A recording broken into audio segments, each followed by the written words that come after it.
આજે આપણે FYBA paper number 2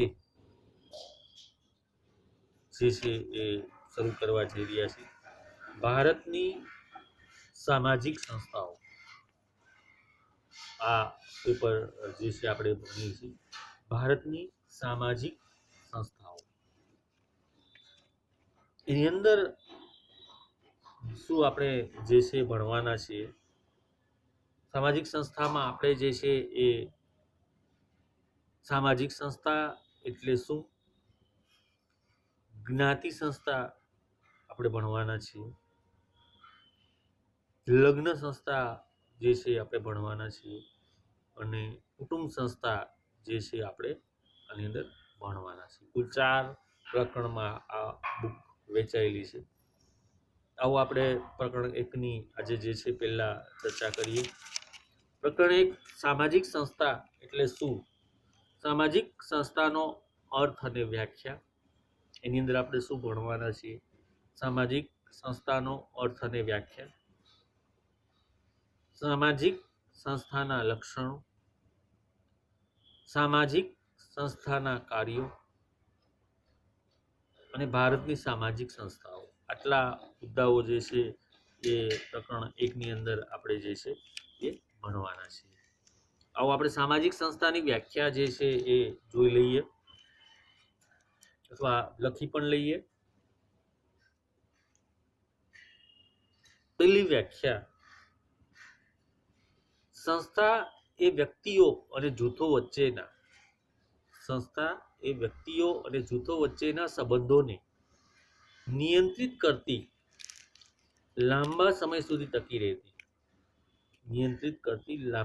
સુધી ટકી રહેતી સ્વીકૃત કાર્ય પ્રણાલિકા છે. પહેલો મુદ્દો, પહેલી વ્યાખ્યા. બીજી વ્યાખ્યા 51 અને પેજે આપેલી છે. સંસ્થાને સમૂહ પ્રવૃત્તિની પ્રસ્થાપિત કાર્ય પ્રણાલિકા તરીકે પરિભાષિત કરે છે.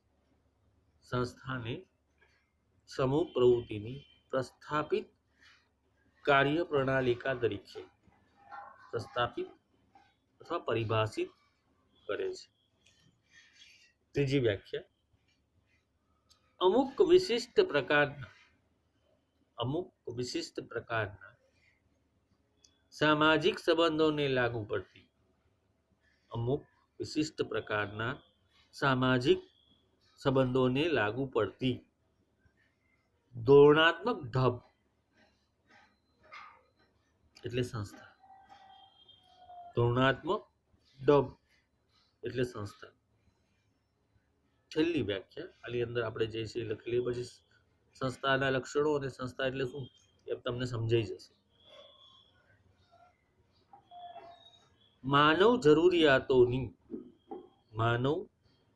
જરૂરિયાતોની આસપાસ કેન્દ્રિત થયેલી લોકરીતિઓ અને લોકનીતિના સંગઠિત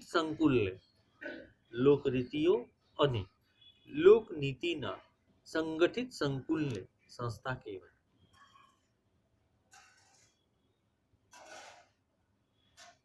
મિત્રો, ઉપરોક્ત વ્યાખ્યાઓ અનુસાર આપણે કોને સંસ્થા કહીશું. જ્ઞાતિ સંસ્થા, લગ્ન સંસ્થા, કુટુંબ સંસ્થા, શિક્ષણ સંસ્થા, ધર્મ સંસ્થા, રાજ્ય સંસ્થા, અર્થવ્યવસ્થા, આ બધી સંસ્થાઓ છે. આ બધી સંસ્થાઓને વ્યાખ્યાઓ લાગુ પાડીને જોઈએ આપણે.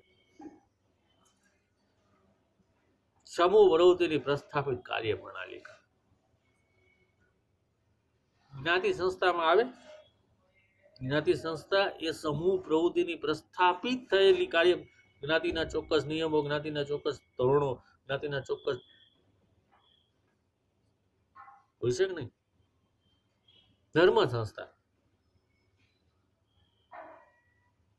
સમૂહ પ્રવૃત્તિની કાર્ય પ્રસ્થાપિત. ત્રીજી વ્યાખ્યા, ધર્મ સંસ્થાને લાગુ પાડો. માનવ જરૂરિયાતની આસપાસ કેન્દ્રિત થતી લોકરીતિ અને લોકનીતિઓ. ધર્મ આપણને આપે છે શું? ધર્મ આપણને આપે શું? ભગવાનને આવીને કોઈ દિવસ વાતો કરવા આવ્યા મૂર્તિમાંથી, એવું બન્યું નથી. છતાં પણ આપણે ધર્મને હું ને તમે માનીએ છીએ કે આપને આપે છે શું? લોકરીતિ અને લોકનીતિ, કેમ વર્તન કરવું અને કેમ વર્તન ના કરવું, એ આપણે ધર્મએ આપ્યું. સંસ્થા. ભગવાન શ્રી સ્વામિનારાયણ શિક્ષાપત્રીમાં શું કીધું? તો કે વર્તનની બધી રીતો કીધી. જે મિત્રો શિક્ષાપત્રી વાંચી હશે એને ખબર હશે કે વર્તન કેમ કરવું એની બધી રીત ભગવાન શ્રી સ્વામિનારાયણે આપી. તો આ જે છે એને આપણે સંસ્થા કહીશું. સામાજિક સંસ્થાના તત્વો અથવા લક્ષણો, આવશ્યક લક્ષણો અથવા તત્વો: વલણ અને વર્તનની ઢબ,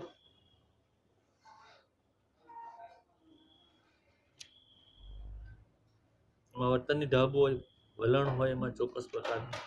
સાંસ્કૃતિક પ્રતીકો, તમારી સંસ્થાને પોતાના પ્રતીકો, રાષ્ટ્રગીત, રાષ્ટ્રધ્વજ રાષ્ટ્રીય સંસ્થાનું પ્રતીક છે. લગ્ન સંસ્થામાં આપણે વીંટી આપી, સગાઈમાં વીંટી એનું પ્રતીક છે. આપણા ધર્મના બધા પ્રતીકો છે. એની સાધન સગવડ પણ હોય. સંસ્થાને કામ કરવા માટે કુટુંબ માટે ઘર, ધર્મ માટે મંદિર, શિક્ષણ માટે સ્કૂલ હોય છે. તો એને સાધન સગવડ. એનામાં વર્તનના ધોરણો હોય. સામાજિક સંસ્થામાં કેમ વર્તન કરવું નકલ. ધર્મમાં જઈને ભગવાનને મંદિર જઈએ એટલે 12 ચપ્પલ ઉતારવા, XYZ, પછી મુકેશ અંબાણી આવે કે કોઈ પણ આવે, બૂટ ચપ્પલ ક્યાં ઉતરે? વર્તનના ધોરણો નક્કી હોય છે. દરેક સંસ્થાની પોતાની વિચારસરણી નક્કી હોય છે. હોય છે કે નહીં? હોય છે. તો આને આપણે સંસ્થા કહીશું. આવું જ્યાં હોય એને આપણે સંસ્થા કહીશું. સામાજિક સંસ્થા શું કામ કરે? શું કામ કરે? એના કેટલાક મુદ્દાઓ જે છે આપણને આપેલા છે. માનવ જરૂરિયાતોની પરિપૂર્તિ. આ બધી વસ્તુ આપણે શું કામ બનાવીએ? ક્યાંક આપણને જરૂર છે એટલા માટે. મંદિર શું કામ જઈએ છીએ? શું કામ જઈએ છીએ? એટલે જરૂર છે મંદિરની. આપણને ત્યાં જઈને એક શાંતિ મળે છે, સુકૂન મળે છે. આપણે ત્યાં માગીએ છીએ ભગવાન જોડે અને ભગવાન આપે છે. આપણે માનતા કરીએ અને એ ભગવાન, તમે જે પણ દેવદેવીઓને માનતા હો, શું કામ માનો છો? આપણને કંઈક એમાંથી પરિપૂર્તિ પૂર્ણ થાય છે. આપણી ઈચ્છાઓ. જો આ બધી જ વસ્તુ ઘરે શું કામ જઈએ? છૂટીને ઘરે જ જઈએ શું કામ? કેમ બહાર રખડવા નહીં જતા રહેતા? યાર ઘર છે એને આપણે નાના મોટા કર્યા, આપણને એ આપણી બધી જ જરૂરિયાતોની પરિપૂર્તિ કરી રહ્યું છે. ઘર, કુટુંબ. ઘર એટલે કુટુંબ. તો માનવ જરૂરિયાતોની પરિપૂર્તિ માટે સંસ્થા બનાવવામાં આવે છે. માનવી ઉપર સામાજિક નિયંત્રણ રાખવા માટે સંસ્થા બનાવવામાં આવે છે. સંસ્થાનું એ પણ કામ છે. ધર્મ આપણી પર એક પ્રકારનું નિયંત્રણ રાખે છે ને, આપણને માર્ગદર્શન આપવા માટે.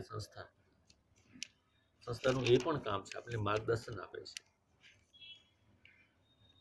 આપણા વારસાનું હસ્તાક્ષર કરે છે, એકબીજાને વારસો આપતી જાય. સંસ્થા એ પણ કામ કરે. કુટુંબમાં આપણે આજે કુટુંબ હોય, તમે દેવીઓને માનતા હો, દેવી દેવતા બધા માનતા હશે અહીંયા. અને આપણે જે નિવેદ કરીએ છીએ, નિવેદ આપણા વડવા એના વડવાને કહેતા ગયા, એના વડવા એના વડવાને કહેતા ગયા, એ આપણને કહેતા ગયા, હવે પછી તમને કહેતા જ હશે. તો એક સિસ્ટમ ચાલુ છે. ચાલુ છે કે બંધ થઈ ગયું? ચાલુ છે અલ્યા. તો એ શું થયું? સામાજિક વારસાનું હસ્તાક્ષર થયું. એ પણ એક સંસ્થાનું કાર્ય છે. ભારતની કેટલીક સંસ્થાઓ ની વાત જે છે આની અંદર કરવામાં આવી છે. જ્ઞાતિ સંસ્થા, તમે સૌ જ્ઞાતિ સંસ્થાથી પરિચિત છો. બીજી છે કુટુંબ સંસ્થા. કુટુંબ સંસ્થાથી તમે સૌ પરિચિત છો, વાંચશો એટલે તમને ખબર પડી જશે. ત્રીજી છે ધર્મ સંસ્થા. ચોથી છે ચોથી છે, પાંચમી છે આર્થિક સંસ્થા. મારા ખ્યાલ પ્રમાણે છઠ્ઠી છે શિક્ષણ સંસ્થા. આ જે બધી સંસ્થાઓ છે એ સંસ્થાનો મારે અહીંયા તમને સમજાવવાની જરૂર નહીં પડે, એટલા માટે આ બધી સંસ્થામાં આપણે જીવીએ છીએ. આઈ મીન્સ તમે લોકો જીવો છો, એટલે તમને જે છે એ આ સંસ્થા વિશેની ખ્યાલ હશે. એના વિશે હું બહુ ડિટેલિંગ ચર્ચા જે છે તમારી જોડે નહીં કરતો, કારણ કે એ બધી સંસ્થાઓમાંથી તમે પસાર થાવ છો અને રહેવાના, આજીવન રહેવાના. ખાલી તમારે એ પોઈન્ટ ઓફ વ્યૂથી વાંચ્યા પછી એ પોઈન્ટ ઓફ વ્યૂથી જે છે એને જોવાનું છે. એ તમે જો જોવાનું શરૂ કરી દેશો તો તમને આ મારી વાત જે છે એ આરામથી સમજાઈ જશે. નેક્સ્ટમાં આપણે પ્રકરણ 2ની જે છે વાત કરશું થોડી. ત્યાં સુધી આપણી વચ્ચેથી રજા લઉં. જય હિન્દ, જય ભારત.